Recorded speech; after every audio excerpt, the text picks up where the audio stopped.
Bonjour, bienvenue dans Instant Stress. Savez-vous que les êtres vivants sont capables d'émettre une lumière tant qu'ils sont vivants? Ça, c'est une étude qui est sortie en 2025 qui confirme une autre étude de 2009 qui a permis de remontrer, de redémontrer que les êtres vivants, que ce soit même les plantes, même les souris, même les humains, émettent une petite source lumineuse autour du corps. On appelle ça l'émission biologique de photons ultra faibles ou UPE. Eh bien oui, c'est très sérieux, c'est démontré.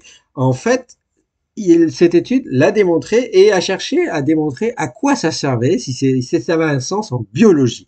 Eh bien, il a été démontré que, par exemple, que ce soit chez les organismes vivants, que ce soit chez les souris, par exemple, chez les humains, mais aussi chez les plantes, eh bien, cette émission de sources lumineuses qu'on a autour de nous, elle est directement liée à la température de notre corps.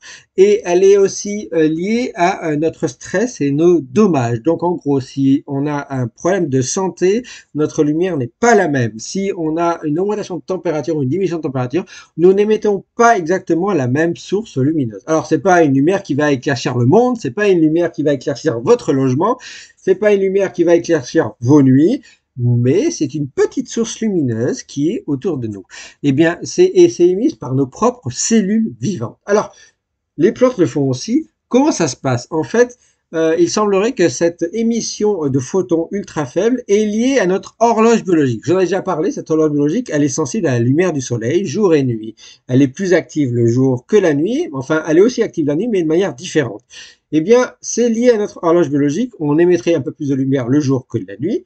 C'est lié aussi à notre vie, puisqu'on sait que quand un animal meurt, cette lumière, elle n'est plus détectable. Cette émission de photons ultra faibles, elle n'est plus détectable. Donc, c'est lié à notre activité de vie. Et en fait, il est suggéré que c'est lié à notre consommation d'oxygène et même lié à notre stress.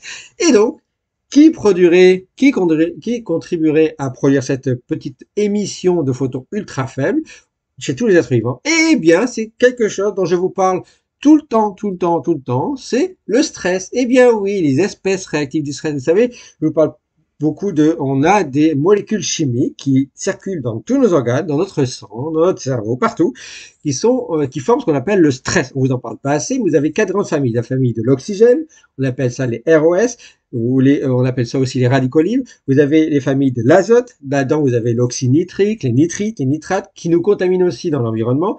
Vous avez aussi les espèces dérivées du soufre, donc vous avez les sulfites, les sulfates, les sulfides, l'hydrogène sulfuré, et puis vous avez aussi, par exemple, les dérivés carbonyles. Toutes ces espèces, on en fabrique naturellement quand on fabrique de l'énergie, et puis aussi on en est contaminé par des additifs dans les aliments, ce sont aussi des conservateurs, on est contaminé aussi par notre stress.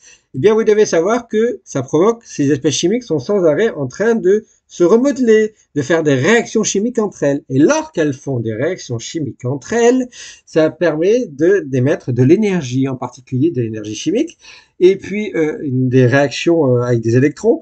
Et lorsque ça fait des réactions chimiques, ça libère une petite lumière. Donc notre stress, notre consommation d'oxygène, notre énergie est directement reliée à cette émission de photons ultra faibles. Voilà. Maintenant, vous savez que vous pouvez produire un peu d'énergie, vous produisez beaucoup d'énergie, mais surtout un petit peu de lumière. Cette lumière, elle n'est pas spirituelle, elle est chimique, elle est biologique, elle a un sens en biologie, elle reflète votre température, elle reflète votre santé, elle reflète votre stress, et même maintenant, on se pose des questions en science. Est-ce qu'on ne pourrait pas utiliser la détection de cette lumière pour essayer de manière non invasive, pour essayer de voir, se détecter un problème de stress ou un problème de température corporelle? Voilà. Vous en savez beaucoup plus et un peu plus sur cette fameuse émission biologique de photons ultra faibles. Les vivants, les êtres vivants émettent un peu de lumière. Voilà. Merci à vous. Ciao, ciao, ciao.